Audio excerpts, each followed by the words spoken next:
So, hello guys! Good evening! So, pasensya na kayo sa kwarto ko. Medyo magulo kasi wala pa po akong time para naglilinis naman ako pero hindi time to time. Totally talaga linis. Nagde-declutter lang ako. So, anyway, kagaling ko lang po ng duty. So, from PM shift pa po ako. And ang PM shift kasi dito is from 12:30 PM to 8:30 PM po ang PM shift dito. So yun, ang AM shift naman is for additional information sa lang din is yung AM shift dito is 6 AM to 2 PM naman dito. So ayan, katapos ko lang kumain, katapos ko lang din maghugas, mag-shower. Of course, na nagluto pa talaga ako after ko mag-duty para lang, makapag-dinner. And hindi man libre ang dinner sa amin. So ayun, of course ang ating topic today is by the way, hindi pa talaga ako nakakagawa ng ng video ko with regards sa journey ko from dito sa Germany from scratch paper from scratch to present, 'di ba? Anyway, gagawa ako na ng video pag magkaroon ako ng stable na oras. Actually, pabakasyon na ako sa pabakasyon na naman ako. Siguro sige, i-try kong gumawa ng video naman kung, ano yung mga painful process na na-experience ko para makapunta dito. Actually, ano lang talaga, parang aksidente lang talaga. Pero, before po kasi ako mag-Germany, nag-Saudi muna ako ng 3 years and then umuwi ako ng Pilipinas just to only give you a brief background sa akin, sa nangyari sa akin before ako nag-decide na mag-Germany. Actually, nasa Saudi pa lang po ako noon, is talagang gusto ko na mag-Germany. But first is gusto ko muna talaga mag-Canada, pero of course dahil may IELTS, English, so hindi kaya ng ating utak. So, ayan, hanggang inaabot ako ng 3 years sa Saudi, sa Riyadh ako particular. And then umuwi ako ng Pilipinas ng 2020 ata yun or 2019. Yeah, umuwi ako sa Pilipinas. Sorry, nantok na ako. Umuwi ako sa Pilipinas ng 2020 and then sakto nagka-pandemic, so hindi ako nag-apply ng trabaho as a nurse sa hospitals kasi nga pandemic, so takot ka namang mamatay, so huwag naman sana Lord. So ayun, so mas pinili kong mag-stay na lang sa bahay para makasama ko yung family ko, and etc. And then 2022 yata yun or 2021 ba, as I remember, 2021 ba? 2021, 22, nag-work pa kasi ako. 23, yeah, 2021 or 2020, January or December ba yun? Nagta-try na akong mag-apply yata noon, hindi ko maalala. Basta to make the long story short, nag-apply ako doon sa isang eskwela and then natanggap ako for scholarship. So, ibig sabihin noon, wala akong binayaran na tuition fees with regards sa schooling ko. But anyway, gagawa ako ng don't worry, gagawa tayo ng video natin yan. So, gusto ko lang muna i-share sa inyo guys para wala din pahabain yung video kasi ayoko nang masyadong mahaba kasi nantok na rin ako. And since may time kasi na sa work ako, inantok ako, pero pag uwi ko dito, wala, gising ako pag uwi ko sa apartment. So katulad ngayon, patulog na sana ako pero, Diyos ko, may insomnia ako, na-atake ako ng insomnia, so feeling ko hindi naman ako makakatulog agad-agad. So sabi ko, i-share ko na nga lang ito para at least naman dumami ang aking views and dumami ang aking subscribers. Charot. Guys, mag-subscribe naman kayo. Sige na, hindi naman ako yayaman pero mag-subscribe kayo para naman madagdagan yung aking subscribers. Ay, nako. So, ayan guys, mahirap kumita ng euro. So, ayan. Para na rin sa mga friends ko na nagtatanong kung kumusta naman ang cost of living sa Germany, sa Europe, especially dito sa dito sa amin, dito sa Bayern. Hindi ko na sasabihin na lang kung saan part ako ng Germany kasi baka tuntunin ako, baka singlit ako, Hindi guys, for safety purposes. And of course, ayan na nga. Makinig kayo, especially sa mga BFF ko na mga nurses din na aspiring na makapunta dito sa Germany. ako aspiring talaga ako makapunta sa Germany hanggang sa nagbunga naman yung pagiging ambisyosa natin.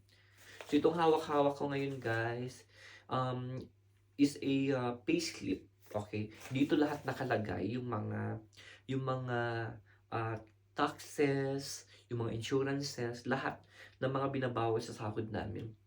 So of course, ayoko namang malaman ninyo yung yung total amount ng sinasahod ko. Alam kong wala kayong pakialam sa sinasahod ko, pero of course, ayokong i-disclose, hindi dahil sa malaki or hindi dahil sa maliit, but of course for privacy matters. But of course, bibigyan ko kayo ng idea kung magkano yung kinikita ko dito sa Germany or kinikita namin dito sa Germany. And FYI, hindi pa po ako recognized na nurse dito sa Germany. Ibig sabihin po noon is mag-exam pa lang po kami. Hopefully, this year mag-exam na kami and hopefully makapasa po para mas lalaki pa po yung sahod namin. To make the long story short, ang sinasahod ko pa lang po dito is bilang isang nursing aid pa lang po. To make the long story short ulit po, in connection with is ang trabaho pa lang po, or ang title pa lang po namin dito is parang nursing aid pa lang po. Pero ginagawa na rin namin yung mga aufgabe or yung mga trabaho as a nurse dito for future purposes, para pag maging recognized nurse na kami dito or maging registered nurse na kami dito sa Germany is pwede na kami isabak agad-agad sa trabaho as a nurse din. But of course, konti lang naman yung salary differences ng as a nursing assistant to recognized nurse dito. But of course, yearly, ang maganda dito sa Germany, hindi ko lang sure, pero since may 1 year na kami dito, and nadagdagan naman na yung sahod namin. So, ayan guys. So, hindi ko maintindihan ito, pero kanina nire-review ko siya. So, until such time, naintindihan ko na siya. So, ito yung mga kinakalta sa sahod namin. Ilan ba? 1, 2, 3, 4, 5, 6, 7, 8, 9. Parang 9 na klaseng na iba't ibang klase ng basta di ko siya ma-explain paano ba 'to. Basta 9 yung kinakaltas sa amin sa sahod namin. So for example, ito yung mga kinakaltas sa amin sa sahod namin, which is yung 9 na yun is di niyo rin maintindihan 'to, pero kung may time ako, ilalagay ko sa description yung mga binabawas para yung binabawas para maintindihan niyo yung sinasabi ko. But of course, itatagalog ko or i-English ko. I will try my best para i-translate into English dito sa video. So ayan guys. So ang total na sinasahod kasi namin is hindi ko pwedeng i-disclose. So, ang kinakaltas dito sa amin is may tinatawag silang loan steuer or basta tax ito, isa na yon, which is 415. So, ito total ko na lang sa description siguro. Pag may time ako pag may time ako. So, ibig sabihin, pagka-upload ko nitong video is hindi nyo pa makikita yung, ang tawag doon, yung nasa dulo ng tigdila ko eh. Yung summary na nga lang. Yung summary ng kinakalta sa sahod namin. Okay? Basta pag may time ako, ilalagay ko sa description yung mga kinakaltas para mas maintindihan. Loan steuer is basta tax ito, kinakaltas sa amin dito is 415 euro. Yeah. And then, yung Krankenversicherung naman namin, yung Krankenversicherung or yung health insurance namin is 250 euro yung tinatanggal sa amin. So, di ko lang alam sa ibang states. Pero di ko lang din alam kung yearly tumataas din. Pero anyway, hayaan nyo na. Rentenversicherung or yung tinatawag nila na retired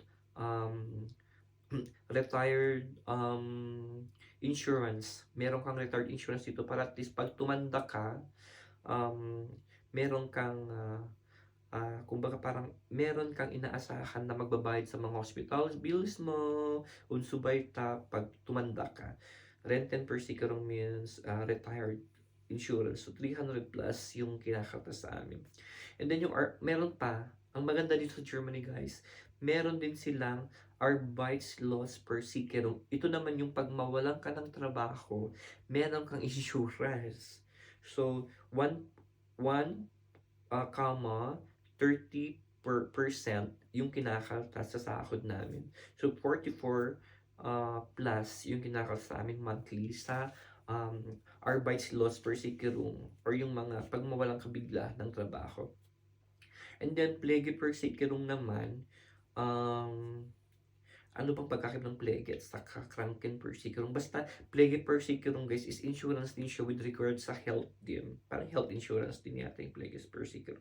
Is 2,30% yung kinakaltas. So, konti lang. Pero, 78 plus yung kinakaltas sa sahod namin. So, ayan. Meron pa kaming binabayaran na antena. Literal na antena guys, yung radyo. Diba? So, ibig sabihin noon, meron ka mang radyo or wala, magbabayad ka ng antena na 1 euro lang naman. 1.1,49 euro. Piso lang naman, pero okay na yan mo na yan. Tulong mo na sa gobyerno na yan. Miete is yung apartment or yung bonong. Of course, binabayaran din namin yan. Nung pagdating namin dito is parang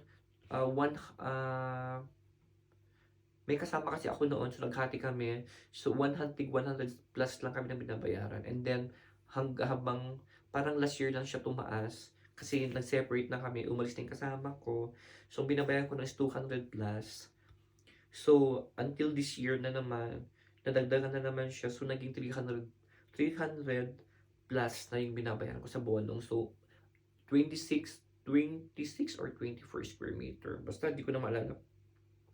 Meron siyang banyo at meron siyang sariling kitchen yung bonong ko. So ito yung kwarto ko. Okay na din as a single mother. As a single mother kasi mahirap talaga. So ayan guys, so yun yung sa apartment naman namin. So kung i-convert ko siya, yung 300 plus, umaabot din yun ng 20. Umaabot din yun ng 20 plus. 20 plus 1,000 pesos. Diba? Pero okay lang yun. Kesa naman tumira ka sa kesa tumira ka naman sa lansangan. And then meron pa service umlage naman is ito yung mga anong tawag dito, yung mga tagalinis. Binabayaran din namin yan guys kahit hindi sila naglilinis sa kwarto namin. Hindi ko maintindihan talaga. Hindi ko alam ito. Bakit meron kaming ganito? Hindi naman sila naglilinis ever since. From since day one, hindi sila naglilinis kahit sa hallway namin. Hindi ko lang alam kung hindi ko sila nakita or hindi ko lang din alam kung pwedeng ipalinis yung loob ng kwarto namin. Hindi ko maintindihan itong part na to. Pero 20 euro lang naman yung kinakaltas. Pero okay na din, hayaan mo na. So, kumbaga parang kalahati ng sinasahod namin yung binabawas sa sahod namin. Diba, akalain mo, ganun kahirap talaga kumita ng pera, guys. Kailangan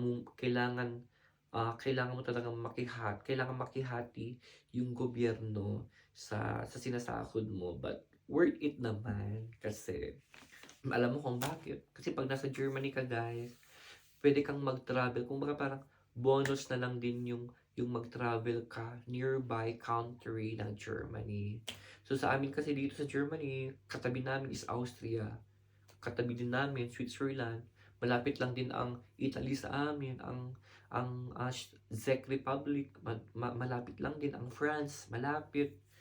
So it's a really dream come true sa part ko na makapunta ng Germany. So magrereklamo pa ba ako sa kinakaltas na taxes dito sa sahod namin, di ba? So malaki man yung kinakaltas, out na ako doon. Yun talaga yung patakaran ng Germany. Yun talaga yung rules nila. Yun yung nasa law. Kailangan nating sundin, di ba? And thankful na lang din ako kasi nandito na ako. Kasi kung wala ako sa Germany, hindi ko pa makikita yung mga kapatid ko na more than 10 years bago ko nakita yung mga kapatid ko, and bonus may pa-bonus pa, nakita ko yung mga pamangkin ko nasa Switzerland. So, it's really a matter of ano lang din, patience. It's a matter of, less expectations, para less hurt, charot. Ano din, it's more on sacrifices and perseverance para makamit mo yung isang bagay. So, ayan. So, that's all. So, I will try my best na ilagay sa description yung mga yung mga kinakaltas sa amin para mas maintindihan ninyo. But of course, guys, at least ang importante na bigyan ko na kayo ng insights kung ano yung I mean kung ano yung situation namin dito sa Germany bilang isang nurse, di ba? And prayers na sana this year makakapasa na rin ako ng exam para mas lalaki pa yung sahod namin. So, I think that's all for my video. Basta gagawa ako ng video para sa inyo from scratch paper to present, kung ano yung painful process na pinagdaanan ko bago makapunta ng Germany. Okay? So, I think, Diyos ko, makakatulog na rin ako, guys, kasi PN shift pa tayo bukas. And kailangan natin kumita ng pera para at least, di ba, hindi tayo mamamatay na poor, para hindi tayo sinasaktan ng mga taong mapagsamantala, di ba? Kasi kung wala kang pera, kung poor ka, madali kang saktan, ikaw yung biktima ng pang-aapi ng mga iba't ibang klaseng ugali ng tao, and it's really unexpected yung mga ganun. So, kailangan nating magsumikap, magtrabaho tayo ng patas, huwag tayong manglamang kasi masama po yun. So, yun lamang po, and thank you so much for watching. Mag-subscribe na rin po kayo for sa mga parating na video ko. Okay, so thank you so much. Smile.